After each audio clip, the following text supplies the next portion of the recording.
এবার কি করলাম, আমি ট্রিগারটা অন করলাম, এখানে গুলিটা আছে, এই বুলেটটা বেরোবে যাকে আমি ডিসকাউ করতে চাইছি। যখন টু বডি সিস্টেম, মানে ধর M1 রেস্টে আছে, M2 কে কাছে নিয়ে এসে টেনে ছেড়ে দিয়েছি, কাছে এলো, ধাক্কা মারলো।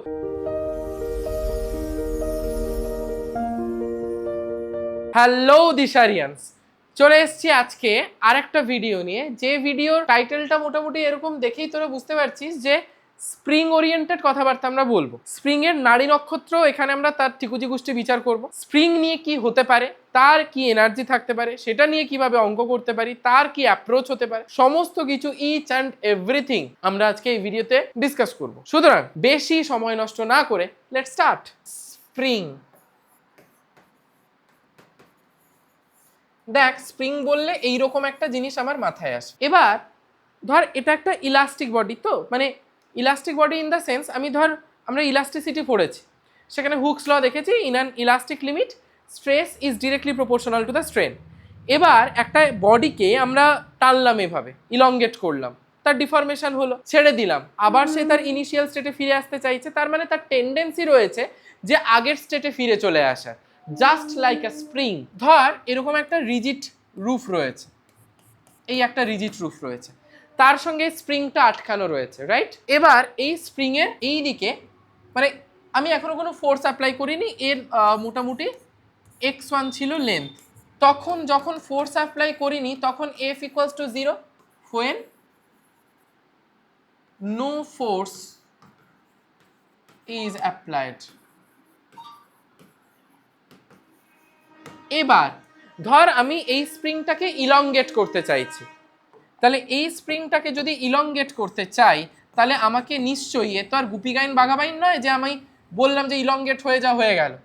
তাহলে একে যদি আমি ইলংগেট করতে চাই তাহলে এই সাইডে আমি একটা ফোর্স অ্যাপ্লাই করেছি, this is the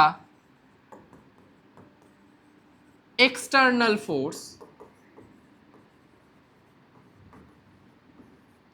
for the elongation. এবার ধরে নিলাম এর হয়েছে আফটার ইলংগেশন এর লেন্থটা হয়ে গেছে x2, যখন আমি F একটা এক্সটার্নাল ফোর্স আমি অ্যাপ্লাই করেছি, আগের টাইমে করিনি কিছু, তাই F0 ছিল, পরেরটাই করেছি, তাই ইলংগেট হয়েছে, ডিফরমেশন তৈরি হয়েছে, x2 হয়ে গেছে। তার মানে ইলংগেট কতটা করলো, elongation x equals to x2 minus x1, স্বাভাবিক ব্যাপার, এতটা আমার ইলংগেট করেছে, আগে x1 এখন x2, তাহলে ইলংগেট কতটা করেছে, ইলংগেশন কতটা হয়েছে সেটাকে আমি x দিয়ে ডিনোট করলাম, that is x2 minus x1। এবারে এই যে এক্সটার্নাল ফোর্সটা অ্যাপ্লাই করা হয়েছে, এই ফোর্সটা directly proportional to the this elongation হয়। প্রপোর্শনাল সাইন হাঁটানোর জন্য F ইকুয়ালস টু kx এলো, যেখানে kটা হচ্ছে আমার প্রপোর্শনালিটি কনস্ট্যান্ট। কিন্তু অ্যাকচুয়াল ফর্মুলা এখান থেকে আসে কি, F equals to minus kx। Minus সাইনটা কেন এলো, কারণ দেখ এর ডিসপ্লেসমেন্ট আর অ্যাপ্লাইড ফোর্সের ডিরেকশন দুটো আলাদা। ফোর্স আমি এই সাইডে অ্যাপ্লাই করেছি, রাইট, তাই ইলংগেট হয়েছে। যদি আমি ছেড়ে দিই তাহলে এর ডিসপ্লেসমেন্ট কোন দিকে হবে, ফোর্সের উল্টো দিকে। তার মানে দেখ ডিসপ্লেসমেন্ট আর ফোর্স, এই ফোর্সটার নাম কি, রেস্টোরিং ফোর্স। এই ফোর্সটা রেস্টোর করে রেখেছে, যাতে করে ছেড়ে দিলেই, মানে এ যদি free to the external force হয় তাহলে সে আবার back to its initial position হতে পারে। তো ফোর্স আমি অ্যাপ্লাই করেছি এই সাইডে, আমার ডিসপ্লেসমেন্ট হয়েছে এই সাইডে, তার মানে উল্টো দিকে ডিরেকশনে দুটো কাজ করছে, that's why the negative sign is arising in front of this kx expression. এই k এর ভালো নাম হচ্ছে স্প্রিং কনস্ট্যান্ট, স্প্রিং কনস্ট্যান্ট। এবার আমি যদি ডাইমেনশনালি দেখি, k ইকুয়ালস টু হচ্ছে f বাই এক্স,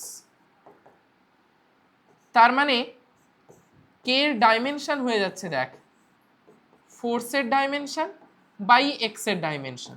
ফোর্সের ডাইমেনশন কি, mlt মাইনাস 2 বাই এক্স এর ডাইমেনশন কি, l l ভোগে, তাহলে শুধু পড়ে থাকলো দেখ mt minus 2, that is the dimension of surface tension. মানে এটার সঙ্গে এর কোনো লিঙ্ক নেই, জাস্ট তোকে জিজ্ঞাসা করতে পারে dimension of surface tension is just equal to the another physical quantity, which is this, না that is the spring constant mt minus 2। এই k এর ইউনিট কি হবে, আমরা এসআই ইউনিট নিয়ে বেশি বদার,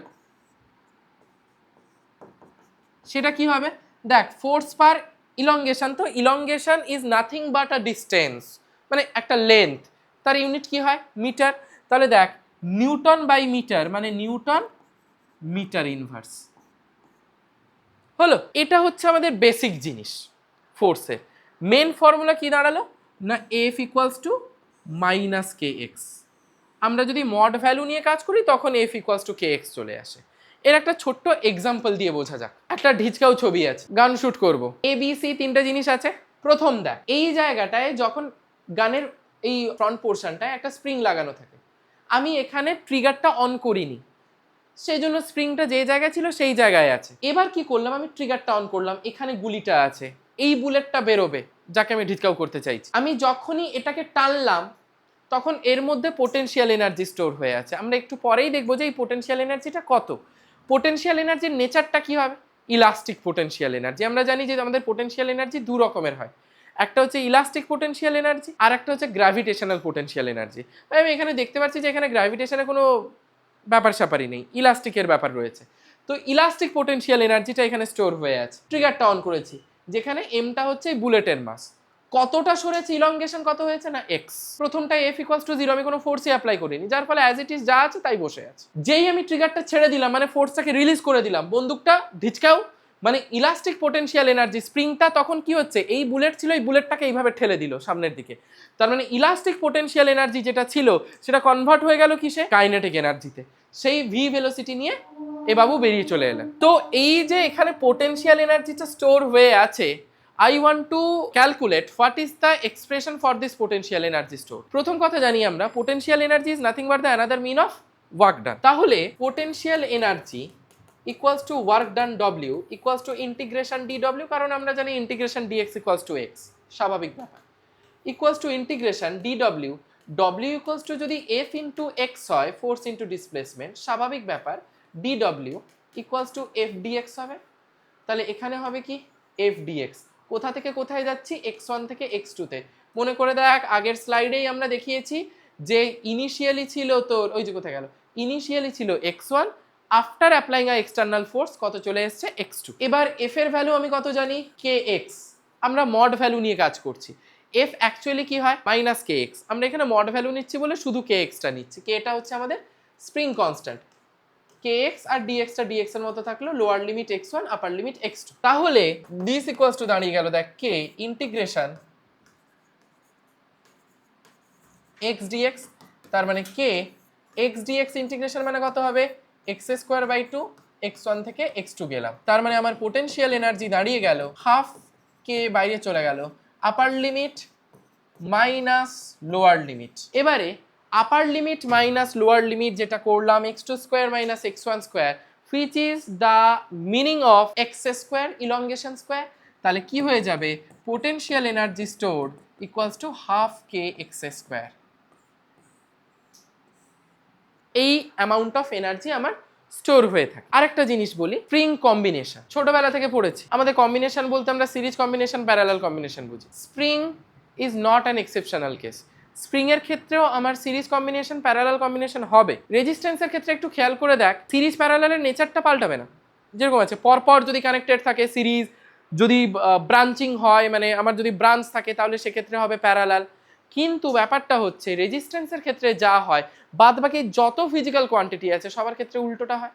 মানে আমরা যদি দেখি রেজিস্ট্যান্সের ক্ষেত্রে সিরিজের ফর্মুলা কি ছিল, ইকুইভ্যালেন্ট রেজিস্ট্যান্স আর equivalent equals to R1 plus R2, যদি আমি দুটো রেজিস্ট্যান্স নিয়ে কাজ করি। প্যারালালের ক্ষেত্রে কি হতো, যদি আমি দুটো রেজিস্ট্যান্স নিয়ে কাজ করি R1 R2, 1/R equivalent equals two 1/R1 plus 1/R2। বাদ বাকি যত কোয়ান্টিটি আছে, আমি ক্লাস 12 এ ক্যাপাসিটর পড়বো বা এখানে আমি স্প্রিং পড়ছি, হোয়াট এভার সব জায়গায় উল্টো, মানে রেজিস্ট্যান্সের সিরিজে যা হয় বাদ বাকির সব প্যারালালে হয়। মানে আমি স্প্রিং এর প্যারালালে রেজিস্ট্যান্সের সিরিজের ফর্মুলা ইউজ করব আর স্প্রিং এর সিরিজে রেজিস্ট্যান্সের প্যারালালের ফর্মুলা ইউজ করব। মানে কিরকম দেখ, প্রথম ধর আমরা সিরিজ কম্বিনেশন নিয়ে কথা বলছি, ধর এরকম বললাম এই একটা স্প্রিং এই একটা স্প্রিং, দেখতেই পাচ্ছিস তারা কিভাবে আছে পরপর কানেক্টেড আছে। প্রথমটার স্প্রিং কনস্ট্যান্ট k1 ধরে নিলাম, পরেরটা স্প্রিং কনস্ট্যান্ট k2 ধরে নিলাম, তাহলে এরা পরপর কানেক্টেড আছে সিরিজে আছে। বা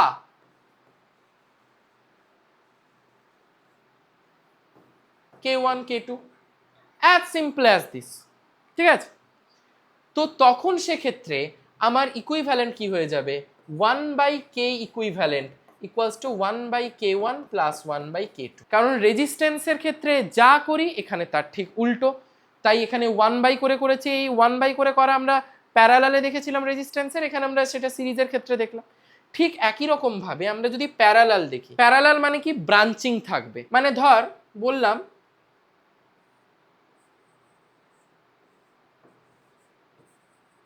এরকম একটা আছে, ধর k1 k2, বুঝতেই পারছিস দুটো স্প্রিং একেবারেই নিজেদের সঙ্গে কানেক্টেড নয়, ব্রাঞ্চিং আছে k1 k2 তে। তাহলে আমার এক্ষেত্রে k ইকুইভ্যালেন্ট কি দাঁড়িয়ে যাবে না, k1 প্লাস k2। এটা হচ্ছে আমাদের প্যারালালের ফর্মুলা, k1 প্লাস k2। মানে ঠিক একই রকম রেজিস্ট্যান্সে আমরা যা করেছি এখানে তার ঠিক উল্টো করব। ঠিক আছে, ধর আমি একটা এক্সাম্পল দিয়ে বোঝাই। ধর আমি বললাম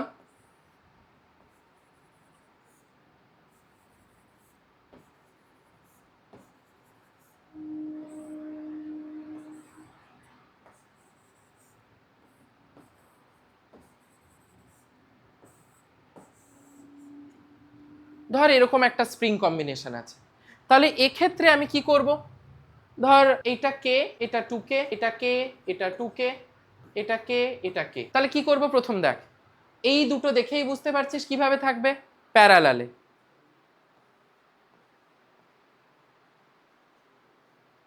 এই দুটো দেখেই বুঝতে পারছিস কিভাবে থাকবে না, সেটাও আছে প্যারালালে। তাহলে আমি যদি এটাকে সিম্পলিফাই করে নিই তাহলে কি হচ্ছে দেখ, প্যারালালে থাকলে কি হয়, প্লাস হয়ে যায়। তাহলে k প্লাস 2k হয়ে গেল কত, এটা হলো 3k, এটাও হয়ে গেল কত, 3k। এবার এর নিচে আরেকটা ঝুলছে দেখ, যদি এটা না থাকে আর কি, এর নিচে আরেকটা ঝুলছে এইভাবে। তাহলে এটা কত আছে k, এটা কত আছে k। এবার এইটা দেখ, এটা কিভাবে আছে, সিরিজ, কারণ পরপর কানেক্টেড। এটা কিভাবে আছে, সিরিজ, পরপর কানেক্টেড। তাহলে এটার পরে কি হবে, সিরিজের ক্ষেত্রে কি হয়, 1/k equivalent equals two 1/3k plus 1/k। তার মানে হয়ে গেল 1/k কমন চলে গেল, 1/3 প্লাস 1, তার মানে 3 × 3 = 4, 4/3k। তাহলে k ইকুইভ্যালেন্ট দাঁড়িয়ে গেল কত, 3k/4। তাহলে এখান থেকে দাঁড়িয়ে যাচ্ছে দেখ দুটো মিলে এইটা টোটালটা কত হয়ে যাচ্ছে, এটা হচ্ছে 3k/4, আবার এটাও হচ্ছে কত, 3k/4। এবার দেখতে পাচ্ছিস এই দুটো আবার নট ইন সিরিজ, কারণ একই সঙ্গে কানেক্টেড নয়। তাহলে তারা আছে কিভাবে, প্যারালালে। প্যারালালে থাকলে k ইকুইভ্যালেন্ট দাঁড়িয়ে যাবে কত, 3k/4 প্লাস 3k/4। তার মানে কত দাঁড়িয়ে গেল, 2 × 3k/4। তার মানে k ইকুইভ্যালেন্ট ইকুয়ালস টু দাঁড়িয়ে গেল 3k/2। This is my final answer. এরকম প্রচুর থাকতে পারে, তুই শুধু দেখবি যে একই সঙ্গে আছে নাকি আলাদা আছে। ধর আমি এরকম বললাম, ধর এরকম বললাম, ধর এটা কে, সবকটাই কে ধরে নিলাম, দেখ ধরে নিলাম। এবার বললো এর ইকুইভ্যালেন্ট বার কর। তাহলে কিভাবে করবি না, স্বাভাবিক ব্যাপার, এই দুটো কিভাবে আছে, সিরিজ, পরপর কানেক্টেড আছে। আচ্ছা, এই দুটো কিভাবে আছে, তারাও আছে সিরিজ। এই দুটো কিভাবে আছে না, তারাও আছে সিরিজ। তাহলে যদি সিরিজে থাকে, সিরিজের ফর্মুলা কি হয়, 1/k prime equals to 1/k plus 1/k। তার মানে কত হয়ে যাচ্ছে, 2/k। তাহলে k প্রাইম ইকুয়ালস টু কত হয়ে যাবে, k/2। তার মানে এর পরের ছবিটা দাঁড়িয়ে যাচ্ছে দেখ, এখানে দুটো মিলে একটা হয়ে গেল, দ্যাট ইজ k/2। ঠিক যেরকম রেজিস্ট্যান্সে করতিস একই রকম ভাবে এখানে হয়ে গেল k/2, এখানেও একটা হয়ে গেল যেটা হচ্ছে k/2। এবারে এই তিনটে থেকে একটা ঝুলছে এইভাবে, তার সঙ্গে এরকম আছে, এটা হচ্ছে কে। এবার তুই দেখেই বুঝতে পারছিস যে এই তিনটে যেটা আছে, এই তিনটে আবার প্যারালালে আছে। প্যারালালে কি হয়, কে ডবল প্রাইম ইকুয়ালস টু তিনটে প্লাস হতে থাকে, তার মানে কি হবে k/2 plus k/2 plus k/2, তার মানে হয়ে গেল কত 3k/2। তার মানে এখানে দাঁড়িয়ে গেল কত, তিনটে মিলে একটা হয়ে গেল, এটা হচ্ছে কত 3k/2, তার সঙ্গে এটা আছে যেটা k ছিল, এবার তার সঙ্গে আরেকটা আছে যেটা এটা k আছে। এই দুটো দেখে বুঝতে পারছিস তারা আবার সিরিজে আছে। সিরিজে কেন না, পরপর কানেক্টেড আছে, তার মানে 1/k∼প্রাইম equals to 1/3k/2 plus 1/k, তার মানে কত হয়ে গেল 2/3k প্লাস 1/k, তাহলে 1/k কমন নিলে 2/3 প্লাস 1, তার মানে 1/k∼প্রাইম ইকুয়ালস টু কত হয়ে গেল 3 × 3 = 2 = 5, 5/3k, তাহলে k∼প্রাইম কত হয়ে গেল 3k/5, তাহলে পুরোটা এই দুটো মিলে হলো কত 3k/2। তাহলে এর পরের ছবিটা কেমন দাঁড়িয়ে যাবে দেখ, এই দুটো মিলে হচ্ছে কত 3k/5, আর এই সাইডে আছে কত k। এবার দেখেই বুঝতে পারছিস দে আর ইন প্যারালাল, তারা একসঙ্গে কানেক্টেড নেই, তাহলে কে প্যারালালে কি হয় পরপর প্লাস করতে থাকি, k1 plus k2 plus k3 এরকম চলতেই থাকে, তাহলে কত হয়ে যাবে 3k/5 প্লাস k, তার মানে কত দাঁড়িয়ে গেল k equivalent equals two 5 3 8 8k/5। This is my ultimate answer. এইরকম করে আমরা করতে থাকবো। এবারে ধর f ইকুয়ালস টু -kx আমরা জানি, তোকে বললো f ভার্সেস x এর গ্রাফ আঁকতে হবে, গ্রাফটা কেমন হবে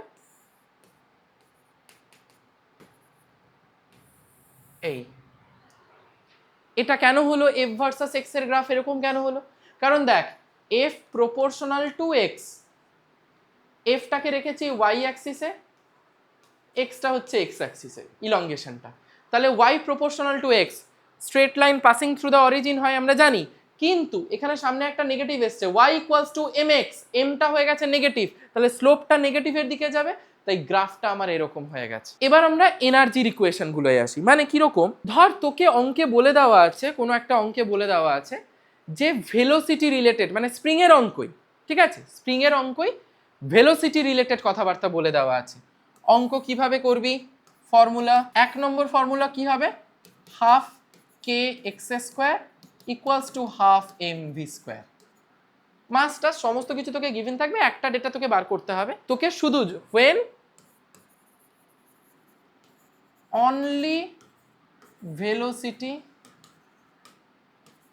is given or তোকে বের করতে হবে, মানে ভেলোসিটি রিলেটেড কথাবার্তা। ধর তোকে বললো আমার হাইট রিলেটেড কথাবার্তা বলে দেওয়া আছে, তাহলে কি হবে half kx² equals to mgh when only height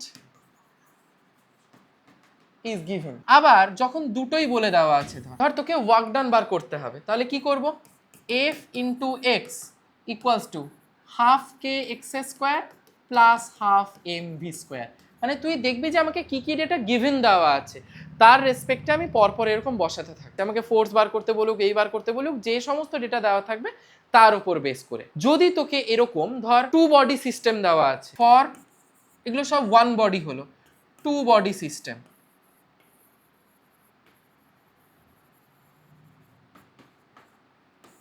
মানে কিরকম, ধর একটা ছবি এঁকে তোদেরকে বোঝাই, ধরো এরকম একটা m1 মাসের বডি দেওয়া আছে, m2 মাসের বডি দেওয়া আছে, এইভাবে তার একটা স্প্রিং দিয়ে কানেক্টেড, এবারে m2 এসে ঠেলেছে কি m2 নিয়ে চলে গেছে, কিছু একটা হয়েছে, এর ক্ষেত্রে আমরা এর ধর স্প্রিং কনস্ট্যান্ট কে বলে দেওয়া আছে, কিছু একটা বার করতে বলেছে, যাই বার করতে বলুক, অঙ্কটা আমরা স্টার্ট করব রিডিউসড মাস দিয়ে। রিডিউসড মাস মানে হচ্ছে mu, 1/μ equals to 1/m1 plus 1/m2, মানে কত হয়ে যাচ্ছে m1 plus m2 by m1 m2, মানে মিউ ইকুয়ালস টু দাঁড়িয়ে গেল m1 m2 by m1 plus m2। ঠিক আছে, যখন 2 বডি সিস্টেম, মানে ধর m1 রেস্টে আছে, m2 কে কাছে নিয়ে এসে টেনে ছেড়ে দিয়েছি, কাছে এলো ধাক্কা মারলো, বা দুজনকেই টেনেছি ছেড়ে দিলাম ধাক্কা মারলো, বা M1 কে টানলাম ছেড়ে দিলাম ধাক্কা মারলো, যাই হয়ে যাক রিডিউসড মাস দিয়ে শুরু করব। এই হচ্ছে আমাদের গোটা স্প্রিং এর কনসেপ্ট। এতদূর অবধি বোঝা গিয়ে থাকলে স্প্রিং পুরো একদম আমাদের হাতের মুঠোয় চলে এসছে। বাদ বাকি আমাদের অঙ্কে যে সমস্ত ডেটা থাকবে জাস্ট পুট করে দিবি, অঙ্ক পুরো খতম, কিচ্ছু লাগবে না আর। শুধু দেখবি যে কি কি ডেটা দিয়েছে তার অ্যাকর্ডিং আমি ফর্মুলাগুলো সাজাবো, বাদ বাকি সমস্ত কিছু তোদের হাতের মুঠোয় আছে। যা যা পড়িয়ে দিলাম তার বাইরে কিচ্ছু হবে না স্প্রিং থেকে। এই গোটা জিনিসের মধ্যে স্প্রিংটা ঘোরাফেরা করবে। এবার হচ্ছে তোদের কাজ শুরু, সেলফ স্টাডি, ভালো করে গো থ্রু কর। দেখা হচ্ছে নেক্সট একটা ভিডিওতে। Till then tata.